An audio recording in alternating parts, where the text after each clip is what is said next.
Morning student. Last lecture में हमने matrix और मैट्रिक्स के टाइप डिस्कस किए थे। अब आज के इस लेक्चर में एक्चुअल में हम मल्टीप्लिकेशन ऑफ मैट्रिक्स सीखने वाले हैं, लेकिन उससे भी पहले हम आपको ये बता दें कि एडिशन और सब्ट्रैक्शन बहुत ही सिंपल है।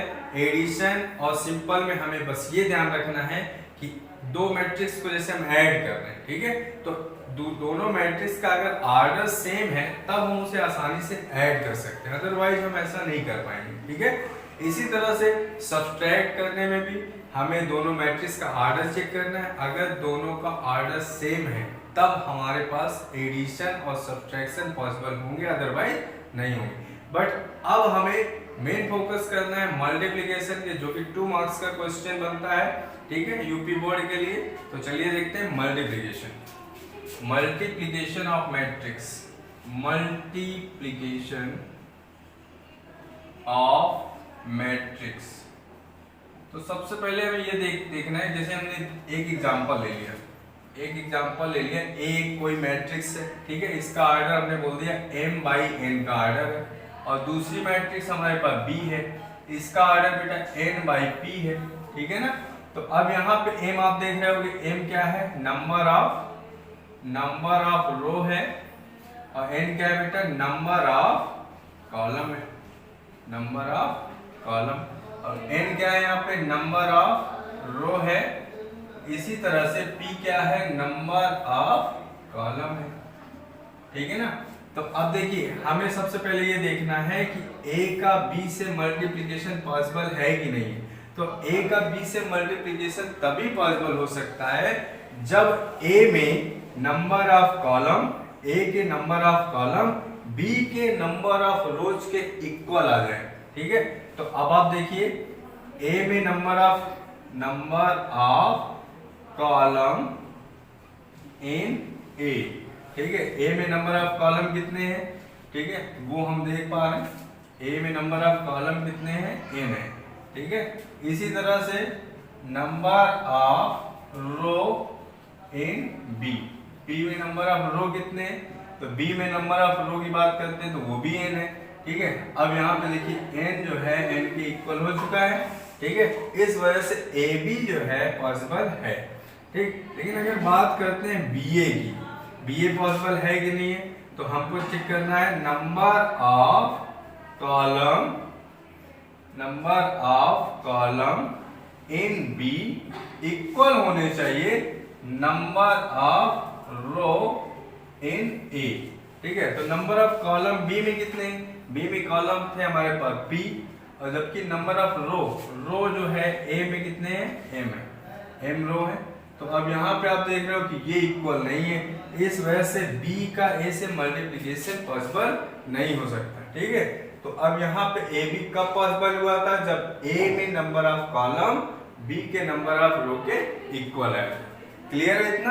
अब देखिए एग्जाम्पल में देखते हैं। जैसे सपोज करिए कि हमने यहाँ पे एक मैट्रिक्स ले लिया, एक मैट्रिक्स है यहाँ पे 1 2 3 4 5 6 7 8 और 9।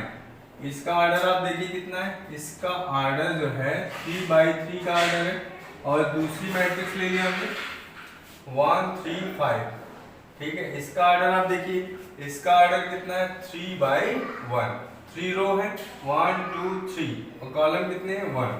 अब हमें ये चेक करना है कि a का b से मल्टीप्लिकेशन पॉसिबल है या नहीं। तो अब देखिए कैसे करना है, a का b से मल्टीप्लिकेशन चेक करने के लिए a में नंबर ऑफ कॉलम क्या है, 3 है, a में नंबर ऑफ कॉलम 3 है, और b में नंबर ऑफ रोज कितने हैं, 3। ये दोनों ही क्या है, इक्वल है, इस वजह से a का b से मल्टीप्लिकेशन पॉसिबल है। तो आइए देखते हैं कैसे मल्टीप्लाई करना है इन दोनों को।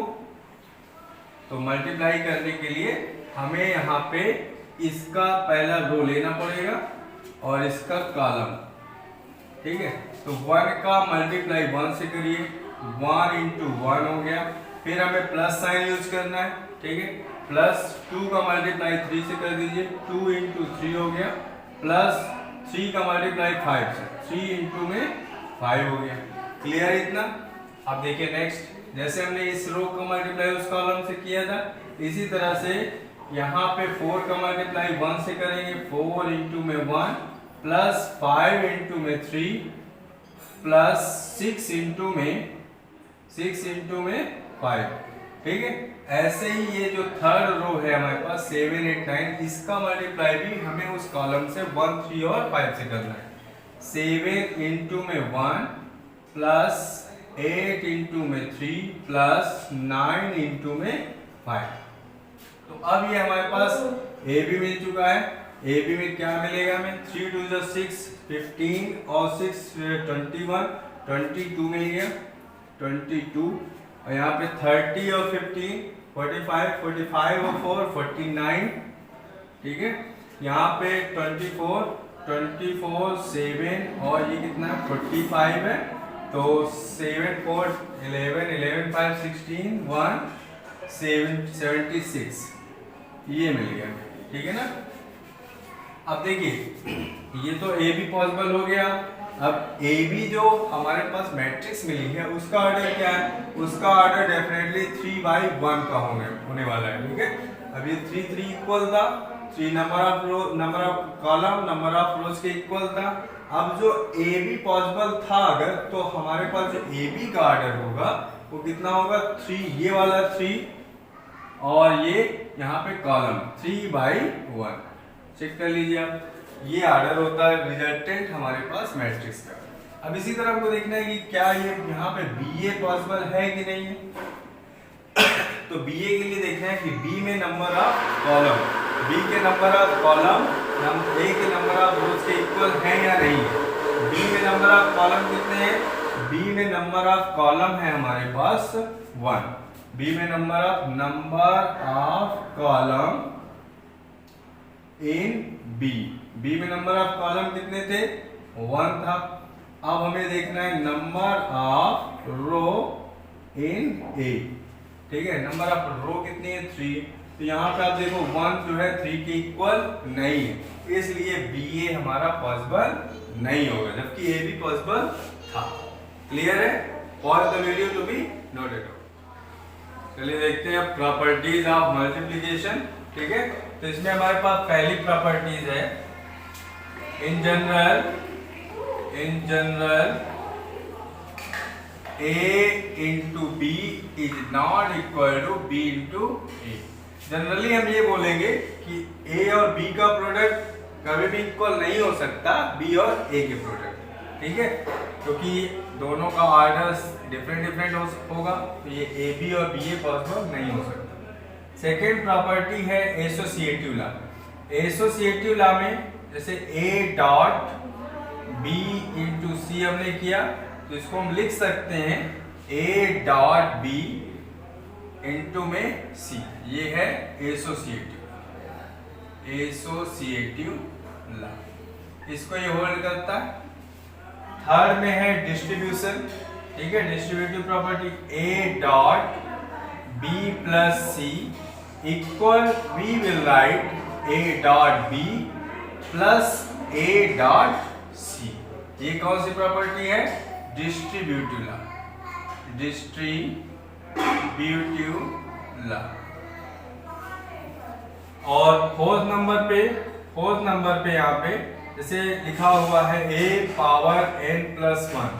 ठीक है, a इंटू बी की power n plus 1। We can break this one, a की power n plus 1 into B की पावर n प्लस 1। बट ये ध्यान रखना n is a positive integral value.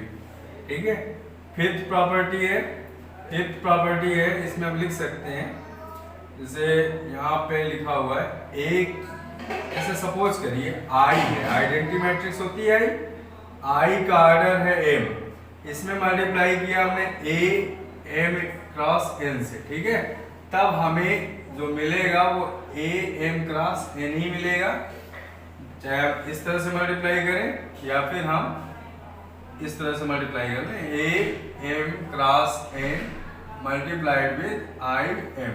ठीक है, आउटपुट हमें a ही मिलेगा।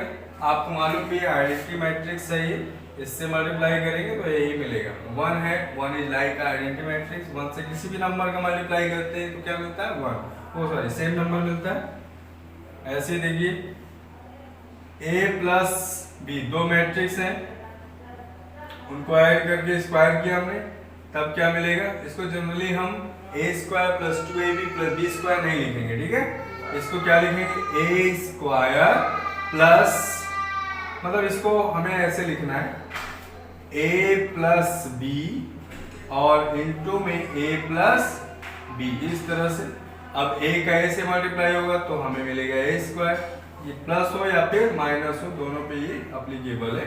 a का a से a स्क्वायर, फिर हो गया a का b से ab, ठीक है। फिर b का a से ba, अगर प्लस है तो प्लस रहेगा, और b का b से मल्टीप्लाई करेंगे तो b स्क्वायर मिल जाएगा। तो इस तरह से हमें ये मिल जाएगा। लेकिन अगर माइनस साइन है तो माइनस साइन पर डिपेंड करता है वो कौन सा साइन लेकर के आ रहा है, ठीक है ना। तो इस तरह से ये सिंपल से 6 प्रॉपर्टीज हैं इसकी, इसको आपको नोट कर लेना है। बहुत ही सिंपल प्रॉपर्टीज है मल्टीप्लिकेशन की, ठीक है। चलिए अब देखते हैं कुछ क्वेश्चन, ठीक है। ये क्वेश्चन है if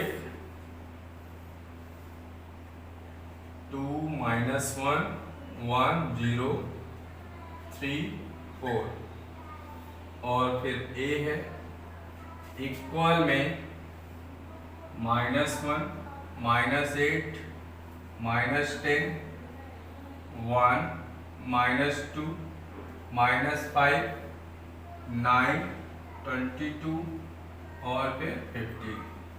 ये क्वेश्चन है, इसका ऑर्डर 3/3 का है और इसका ऑर्डर 3/2 का है। यहाँ पे लिखा हुआ है देन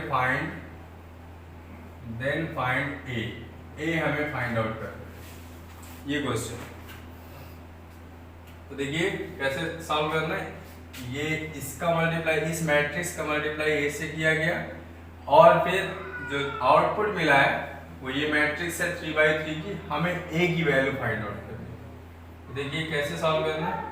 सबसे पहले यहाँ पे देखना है कि इसका अगर मल्टीप्लाई इसमें से किया गया है तो आप देखिए इस मैट्रिक्स का ऑर्डर जो है, ये मैट्रिक्स जो है इसका ऑर्डर कितना है 3/2 का ऑर्डर है, ठीक है। 3/2 का ऑर्डर, 3 रोज हैं और 2 कॉलम है। और यहाँ पे जो आउटपुट मिला है, उसका ऑर्डर कितना है 3/3 का है। तो आपको ये सोचना है कि यहाँ पे ये मल्टीप्लिकेशन कब पॉसिबल है, जब number of column number of row के इक्वल, मतलब ये हमको क्लियर है कि यहाँ पे 2 रोज होंगी तभी ये मल्टीप्लिकेशन पॉसिबल है। और इसका आउटपुट 3/3 का है, इसलिए यहाँ पे क्या पॉसिबल है, यहाँ पे 3 हो सकता है, तभी तो यहाँ पे ये पॉसिबल हो गया। 2/2 का है, 2 रोज 2 कॉलम है और 2 रोज है। अब जो इसका आउटपुट मिलता है वो तो यही मिलता है ना 3/3 का आउटपुट। तो अब इस तरह से ये मल्टीप्लिकेशन पॉसिबल हो गया। तो ये जो a का ऑर्डर होगा वो कितना होगा 2/3 ऑर्डर होगा, ठीक है ना। तो अगर हम a को 2/3 के ऑर्डर की मैट्रिक्स सपोज कर ले रहे हैं, ठीक है, ये हमने लेट कर लिया a 2/3 की मैट्रिक्स है, और यहाँ पे कुछ एलिमेंट ले लो। सपोज करिए ये x है, ये y है, ये z है, ये a है, ये b है और ये c है, ठीक है ना। अब ये देखिए 2 कितने रो हैं यहाँ पे 1 2 रो हो गए, और कॉलम कितने हैं 3, ठीक है। तो ये हमने सपोज कर लिया कि a जो है उसकी value x y z a b c, जिसका ऑर्डर 2/3 का है, 2/3 यहाँ से मिलेगा। अब इसका इस मैट्रिक्स का मल्टीप्लिकेशन इसके साथ होना है, तब देखिए क्या होगा। यहाँ पे है एलिमेंट 2 -1 1 0 3 और 4, और ये जो एक हमने लेट किया है उसमें x y z a b और c ये है। तो यहाँ पे देखिए ये 2/3 की मैट्रिक्स थी, ये हमारे पास सॉरी ये 2/3 की, ये जो है 3/2 का। अब जब इसका मल्टीप्लाई इसमें इन्होंने किया तब हमें 3/3 की ये मैट्रिक्स मिल रही है। -1 -8 -10 1 -2 -5 9 22 और 15। ये इस तरह से 3/3 की ये मैट्रिक्स मिल रही है। क्लियर हो रहा है इतना? अब चलिए देखिए मल्टीप्लाई करते हैं। यहाँ पे मल्टीप्लाई करेंगे तो देखिए मल्टीप्लाई जब करेंगे तो हमें 3/3 का आउटपुट मिलेगा। 3/3 तो इस रो का इस कॉलम से 2 का देखिए यहाँ पे ये इस रो का मल्टीप्लाई इस कॉलम से करना है। पहले इस रो का इस कॉलम से, फिर इस रो का इस कॉलम से और फिर इसमें से। 2 का x से हुआ 2x हो गया, ठीक है। -1 का a से होगा तो माइनस का a हो गया। 2 का y से हुआ तो 2y हो गया। -1 का b से हुआ माइनस का b। 2 का z से 2z। -1 का c से तो माइनस का c। ऐसे ही हमने इसका इसमें कर दिया। इसी तरह से 1 और 0 को मल्टीप्लाई होगा। 1 का x से तो x मिल गया, 0 का a से प्लस में 0, ठीक है। 1 का y से y मिल गया, 0 का b से प्लस में 0। 1 का z से z मिल गया हमें, ठीक है। 0 का c से करेंगे तो 0 मिल जाएगा। क्लियर है ना? अब देखिए 3 का x में करना है तो 3x मिल गया। 4 का a से प्लस का 4a। 3 का y से करेंगे तो 3y। 4 का b से प्लस का 4b। 3 का z से 3z प्लस 4 का c से 4c इक्वल टू ये जो हमारे पास 3/3 की मैट्रिक्स है। -1 -8 -10 1 -2 -5 9 22 और 15। ये 3/3 की मैट्रिक्स। अब देखिए इसका ऑर्डर, इस मैट्रिक्स का ऑर्डर भी 3/3 है और इस मैट्रिक्स का ऑर्डर भी 3/3 है। दोनों मैट्रिक्स इक्वल है क्योंकि दोनों का ऑर्डर क्या है, सेम है। तो इसका मतलब ये है कि एलिमेंट भी क्या होंगे, इक्वल होंगे। कंपेयर करिए। कंपेयर करने पे आप देखिए यहाँ पे x की वैल्यू 1 के इक्वल आएगी। ऑन कंपेयरिंग, कंपेयर करने पर, ठीक है, x की वैल्यू क्या मिल रही है, 1। x इक्वल टू 1 मिल गया हमें। इसी तरह से y इक्वल टू -2 मिल जाएगा, y इक्वल टू -2 और z इक्वल टू -5 ये मिल गया, ठीक है। अब यहाँ पे इन एलिमेंट्स को भी हम कंपेयर कर सकते हैं। Similarly 2x minus a equal to -1, जबकि x की वैल्यू क्या है हमारे पास 1 है। तो x की वैल्यू 1 पुट करेंगे तो 2 माइनस a इक्वल टू -1 या फिर a इक्वल टू 3। a की वैल्यू क्या मिल गई 3। और इसी तरह से 2y minus b, 2y minus b, 2y minus b किसके इक्वल है, 2y minus b equal to -8 है। 2y minus b equal to -8। तब यहाँ पे y की वैल्यू -2 पुट करेंगे तो 2 और ये -2 माइनस b इक्वल टू -8 या फिर b इक्वल टू ये देखिए -4 प्लस का 8। तो b की वैल्यू क्या मिल जाएगी 4, ठीक है।